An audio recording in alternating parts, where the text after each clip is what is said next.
Hello, I am Dimas and here I will reading Introduction to Writing Text, Context, and Genre. Snapshot.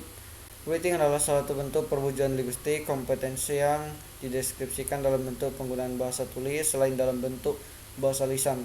Dalam kategori language skill, writing masih dianggap sebagai skill yang paling sulit di antara speaking dan reading. Oleh sebagian besar siswa atau mahasiswa, listening mungkin saja dianggap memiliki tingkat kesulitan yang sama dan writing skill. Apapun bentuk penggunaan bahasa, baik lisan maupun tertulis, penggunaan bahasa akan senantiasa bertautan dengan masalah sematik dan pragmatik serta masalah struktur dan tekstur. Sematik berkaitan dengan tingkat pragmatik serta masalah struktur dan tekstur. Sematik berkaitan dengan tingkat pemahaman penggunaan bahasa akan meaning of words, words group and clause, sedangkan pemahaman penggunaan bahasa akan meaning of words, words group and clauses, sedangkan pragmatik berkaitan dengan tingkat pemahaman penggunaan bahasa akan kontribusi konteks untuk mempertajam dan membentuk the meaning of words, words group dan clauses. Struktur berkaitan dengan tingkat pemahaman tentang grammar dan segala bentuk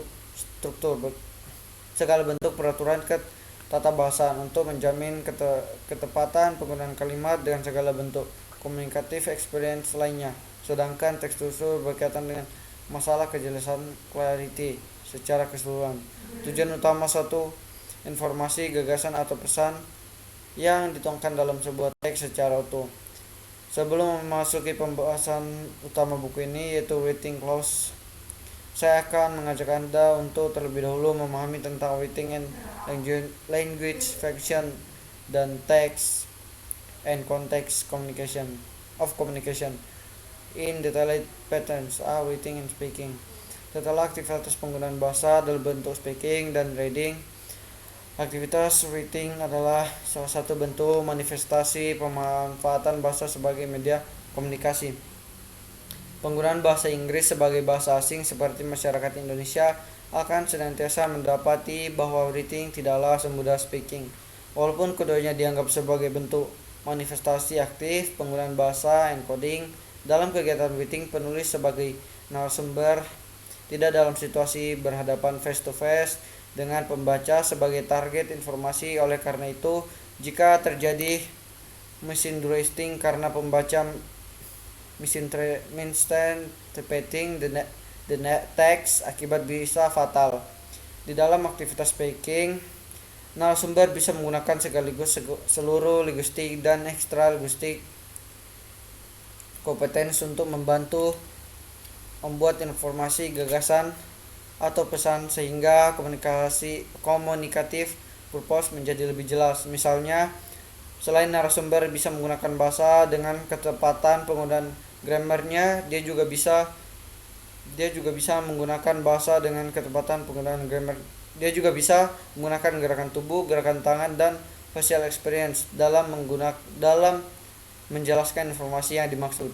Dengan demikian, benarlah yang dikatakan orang bahwa jika yang diutamakan dalam sistem pembelajaran bahasa Inggris adalah communication, yaitu bisa berbicara dengan bahasa Inggris semata, maka penguasaan konteks word dirasa sudah cukup. Hanya dengan menguasai konten word, seseorang sudah dipastikan bisa berbicara dengan mudah, karena kejelasan pesan dapat dibantu dengan gerakan tubuh, tangan, dan facial experience. Di dalam aktivitas speaking, jika hanya berpotongan pada communicative approach seperti versi orang-orang pada umumnya, mungkin Anda bisa melakukannya tanpa perlu merasa berdosa, meskipun secara gramatikal, secara struktur, bentuk kalimat atau bentuk ujaran yang keluar dari bibir masih kacau, semrawut, dan tidak beraturan. Tetapi Anda bisa terus saja berbicara kepada orang lain sepanjang maksud Anda bisa dipahami. Konsep communication approach banyak diterjemahkan secara sederhana oleh banyak orang. Yang penting dimaksud ucapan kita bisa dipahami oleh orang lain. Hal demikian secara kultur bisa diterima karena pendengaran tidak mungkin protes atas kesalahan penggunaan grammar yang tidak tepat pada kalimat atau ujaran yang kita ucapkan. Meskipun banyak struktur yang tidak tepat pada kalimat atau ujaran kita, lawan bicara kita terus saja berpartisipasi. Hal itu bisa terjadi karena ketidakjelasan struktur yang sebenarnya bisa mengaruhi kejelasan informasi. Dapat diatasi dengan bahasa tubuh, tangan, gerak tangan, facial experience, dan intonasi atau nada bicara. Lain halnya dengan writing. Dalam aktivitas writing, kita berhadapan dengan pendengar yang tidak tampak, yang dalam hal ini adalah calon pembaca tulisan kita. Jika terjadi kesalahan atau ketidakjelasan struktur, kita tidak bisa mengatasinya dengan bahasa tubuh, facial experience, atau nada berbicara. Ketidaktepatan struktur akan berdampak pada kesalahan atau penyimpangan interpretasi, dan hal yang demikian akan sangat berbahaya. Oleh karena itu, penguasaan linguistik, kompetensi yang baik sangat diperlukan sehingga Anda sebagai writer dapat menulis teks dengan struktur yang tepat. Selain itu, informasi yang Anda sampaikan juga menjadi lebih jelas dan terhindar dari kesalahan interpretasi normal. Penguasaan linguistik kompetensi ini dapat Anda lakukan dengan menyimak writing clues yang dipaparkan di dalam buku ini. Selama bahasa Inggris di Indonesia masih berstatus bahasa asing, saya yakin tiada cara yang lebih efektif dan tepat untuk membimbing Anda agar lebih mudah membuat teks secara tertulis. Selain perlunya penggunaan linguistik kompetensi terlebih dahulu, penggunaan tersebut mencakup penggunaan konsep struktur, kemudian baru diikuti dengan penguasaan dan pendalaman masalah tekstur yang banyak dibicarakan oleh para pakar sebagai theory of writing. Dari diagram sederhana di atas dapat saya jelaskan bahwa pada dasarnya writing adalah aktivitas membuat teks. Sebuah teks bisa terdiri dari satu kalimat atau satu frase yang sudah mewakili kalimat dan bisa membuat serangkaian kalimat yang tersusun apik, saling bertautan, atau bekerjasama dalam rangka mengusung satu komunikatif purpose. Untuk menjamin agar pentransferan informasi satu komunikatif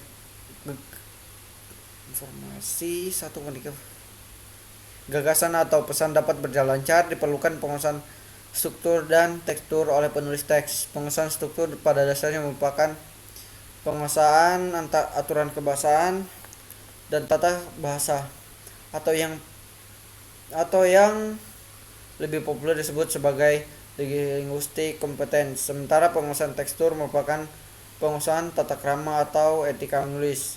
Sebagai banyak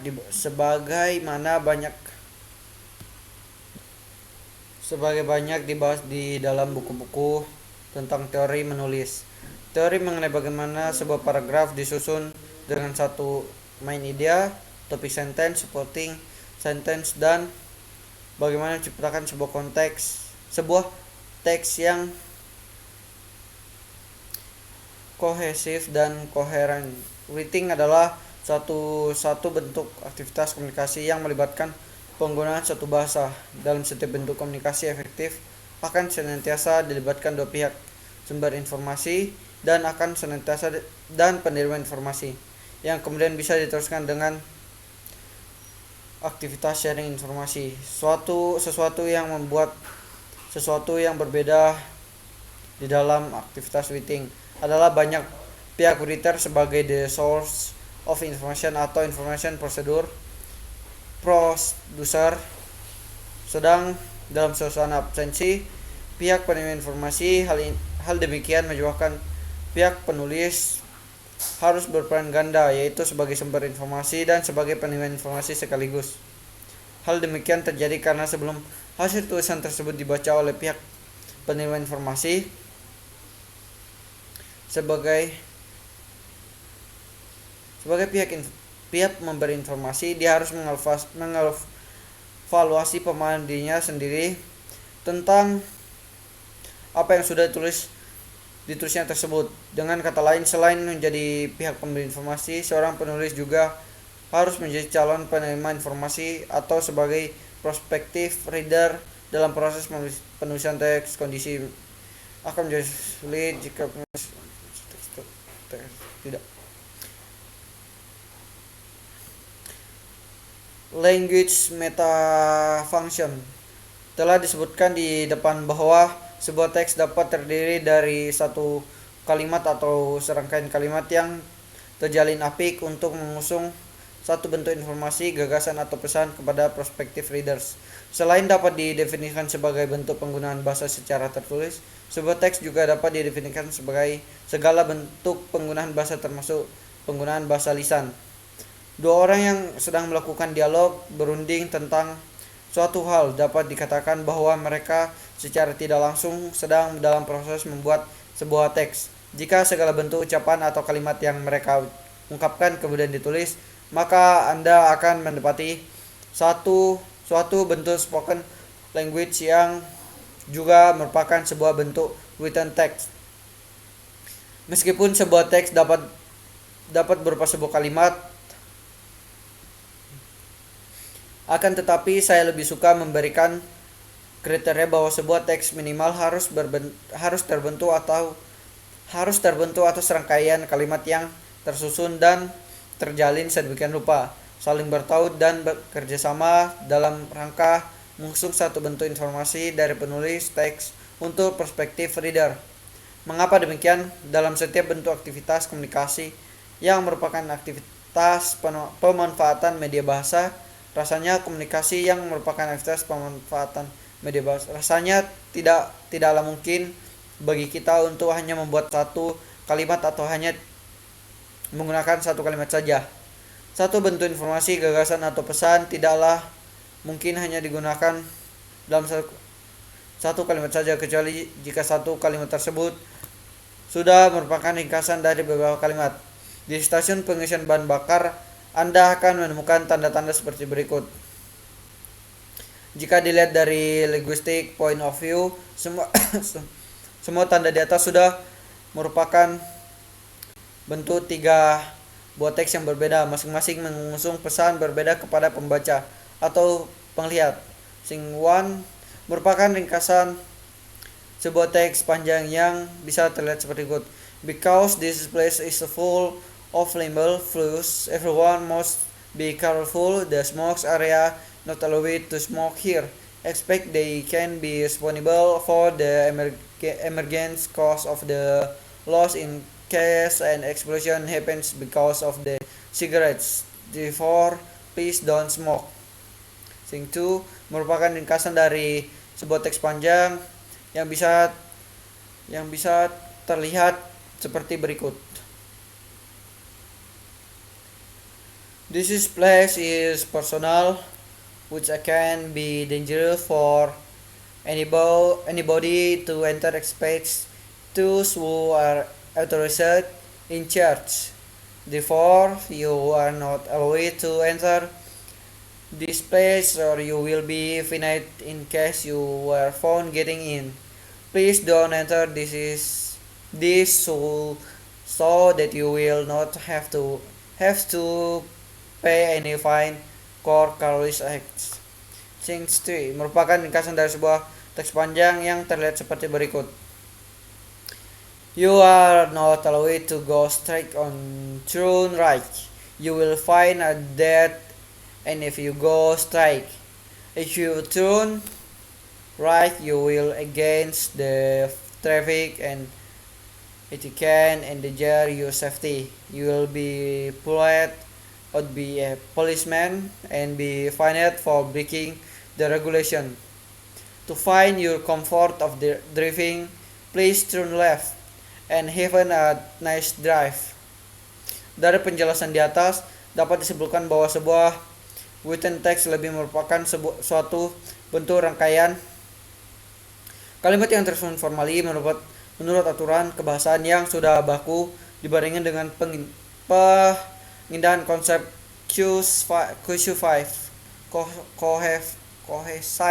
cohesive and koheren. Dalam mengusung satu tujuan komunikasi, sebuah teks tertulis bisa terdiri dari satu paragraf atau lebih dari 50 paragraf yang tekstually meaningful dengan satu tujuan komunikasi.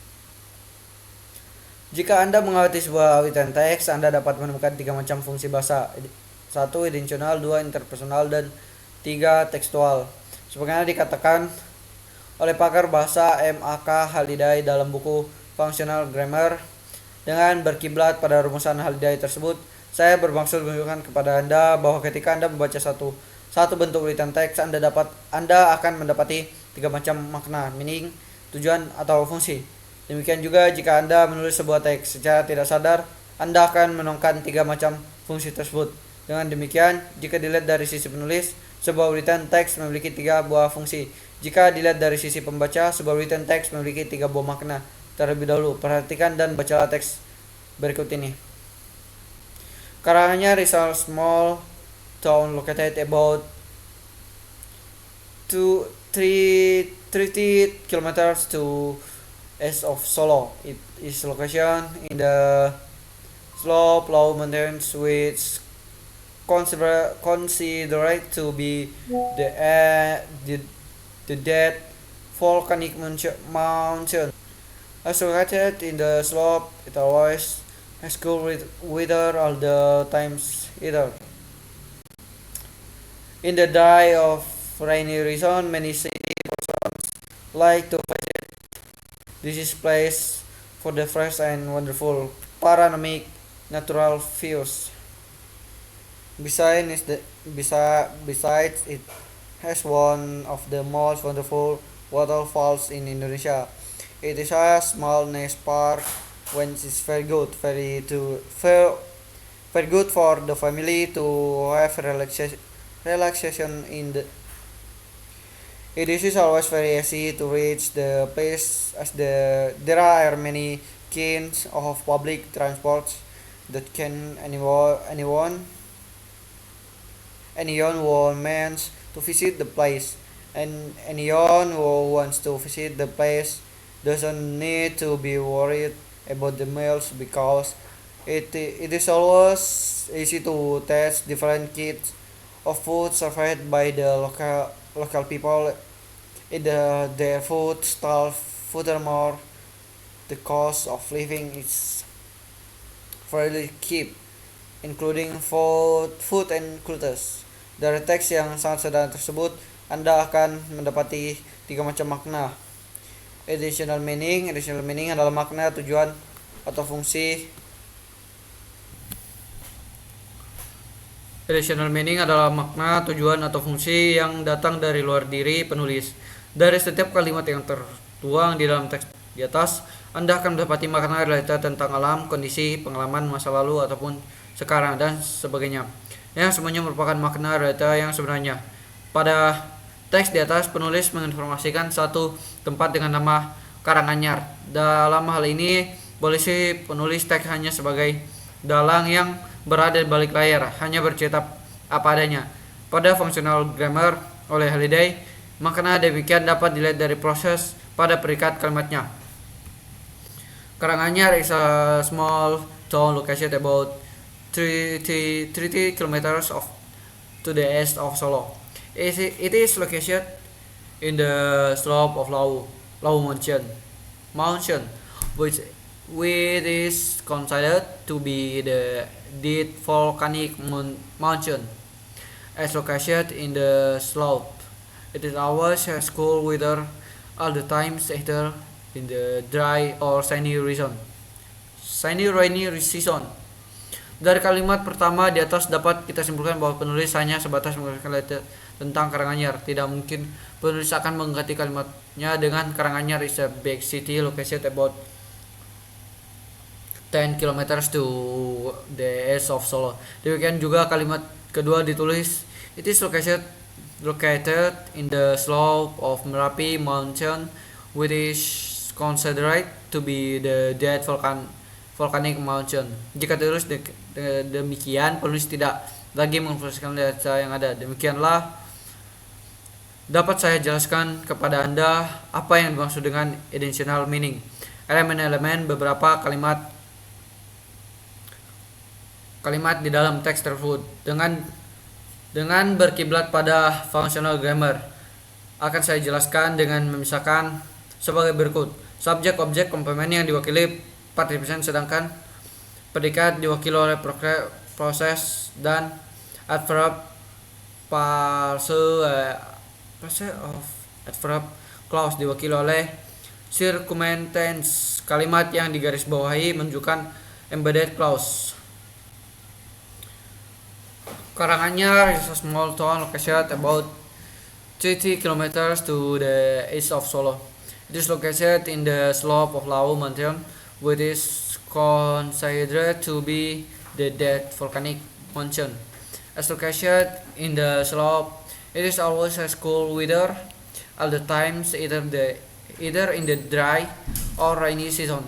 Many city persons like to visit this place for the fresh air and wonderful panoramic natural views.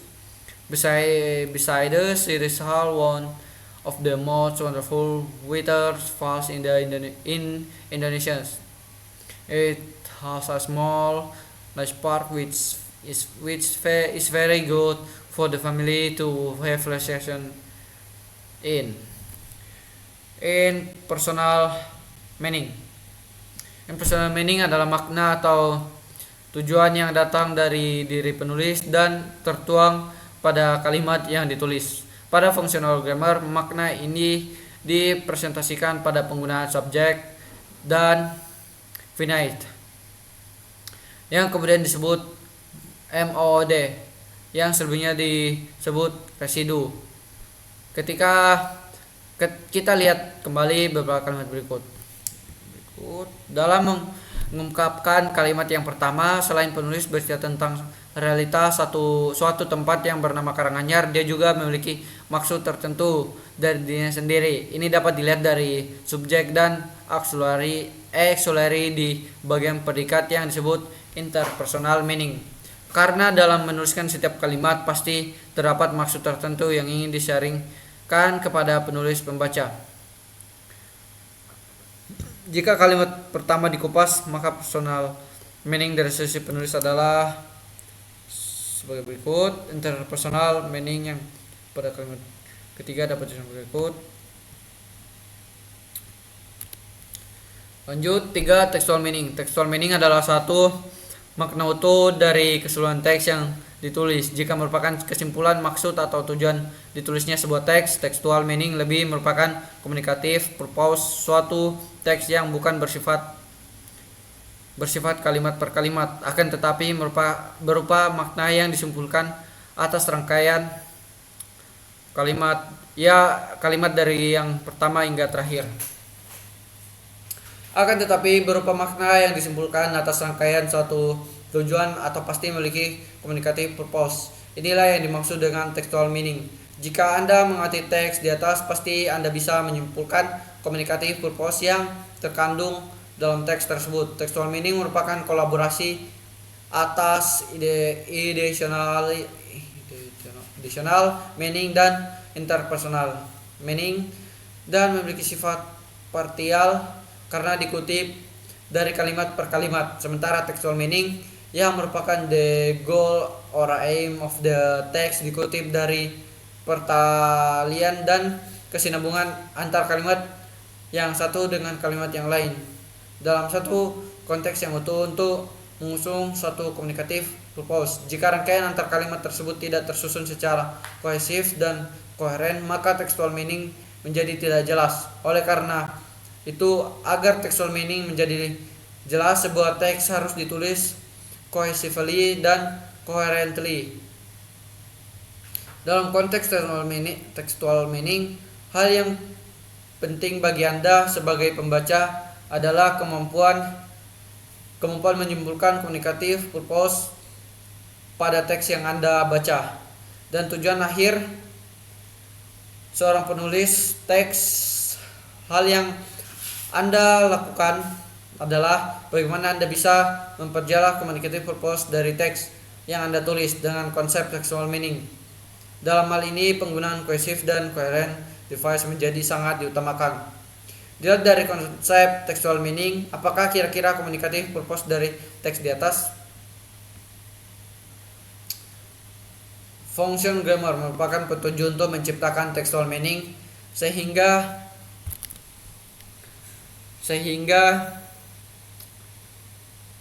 communicative purpose of the text menjadi lebih jelas dan mudah dipahami oleh pembaca. Setiap kalimat diciptakan dengan kategori bagian theme yang merupakan bagian pangkal berpijak, diindikasikan sebagai bagian awal kalimat. Rem merupakan deskripsi continuity dari bagian kalimat yang dikategorikan sebagai theme. Bagian kalimat yang dikategorikan sebagai theme adalah bagian awal kalimat, subjek atau adverbal, parts, or clause. Dilihat dari konsep theme dan rem, beberapa kalimat di dalam teks di atas dapat dikupas dengan adjective clause di garis bawah dan adverbial clause dicetak miring seperti pada bagian ini. Dalam konsep textual meaning diperkenalkan juga konsep cohesive dan coherent. Kedua konsep tersebut sangat berkaitan dengan masalah penciptaan sistem hubungan antar kalimat di dalam suatu paragraf dan antara paragraf, sehingga hasil rangkaian kalimat tersebut bisa menjadi sebuah mediator comfortable. Hasil rangkaian kalimat tersebut bisa menjadi sebuah mediator comfortable untuk mencurahkan informasi, ide atau pesan penulis. Konsep coherent dapat diciptakan antara lain dengan menggunakan kata penghubung best as, because, furthermore, dan sebagainya. Sedangkan konsep cohesive dapat diciptakan dengan konsep perujukan, konsep perwakilan, konsep ringkasan, dan konsep hubungan. Perhatikan kembali teks di atas.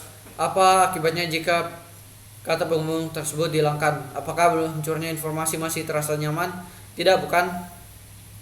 Teks dan context of communication. Sebagaimana telah dijelaskan di atas, di dalam buku ini didefinisikan terlebih terfokus pada pembahasan perusahaan penggunaan bahasa secara tertulis.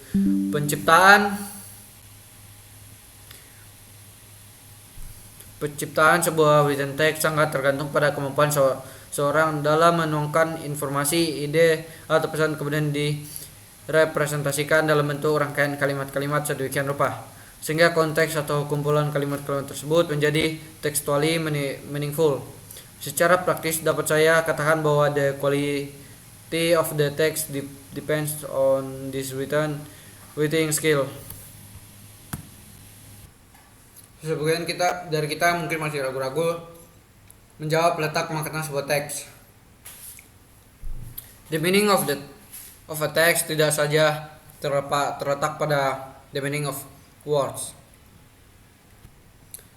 Terusnya sebuah teks secara umum, lisan maupun tertulis, tidak terlepas dari kontribusi konteks yang melingkupi konteks sangat berpengaruh terhadap terbentuk sebuah teks. Dengan melihat dan menyimak sebuah teks, kita akan bisa memprediksikan macam konteks yang meliputi teks tersebut. Membaca sebuah teks tertulis memungkinkan Anda untuk bisa memprediksi suatu gambaran suasana tertentu. Demikian juga dengan memahami suatu konteks di mana bahasa akan dipergunakan, Anda bisa menentukan teks macam apa atau dengan genre apa teks harus dibuat. Berkiblat pada rumusan Halliday, realisasi sebuah teks baik lisan maupun tertulis sangat tergantung pada konteks budaya di mana suatu kelompok atau komunitas berada di dalamnya. Di sini terlahirlah sederet genre. Realisasi sebuah teks juga tergantung atau sangat dipengaruhi oleh konteks situasi. Apa yang dibicarakan, dengan siapa kita berbicara, dan model teks apa yang kiranya cocok untuk mengkomunikasikan apa yang kita bicarakan tersebut. Berikut skema praktisnya. Skemanya dapat dilihat di sini. Pada setiap komunitas atau kelompok masyarakat tertentu pasti terdapat suatu adat etika sopan santun tertentu secara konvensi telah disetujui bersama. Etika atau tata krama tersebut berlaku dalam banyak hal dengan model yang berbeda-beda pula. Pada sesuatu yang secara konvensi telah disetujui bersama dan dianggap telah memiliki relatif kebenaran yang pasti, inilah yang akhirnya melahirkan sederet genre di dalam komunitas itu sendiri. Untuk lebih praktisnya, saya akan memberikan contoh genre pada suatu komunitas manajemen perusahaan. Setiap manajemen perusahaan pasti telah memahami etika melakukan pekerjaan surat menyurat.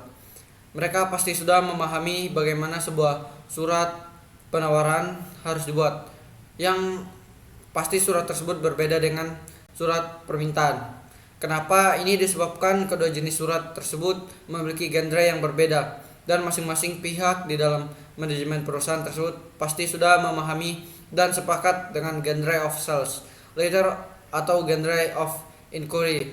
Oleh karena itu, jika Anda membuat surat penawaran, Anda harus membuatnya sesuai dengan genre surat penawaran yang pada dasarnya telah disepakati oleh komunitas para pebisnis. Jika tidak, Anda akan dianggap sebagai orang asing yang tidak mengetahui dunia korespondensi. Selanjutnya, surat penawaran yang Anda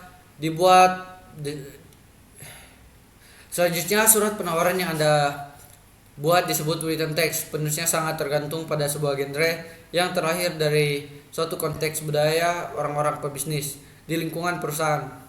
Pada setiap genre terdapat satu communicative purpose pada sales letter tersebut.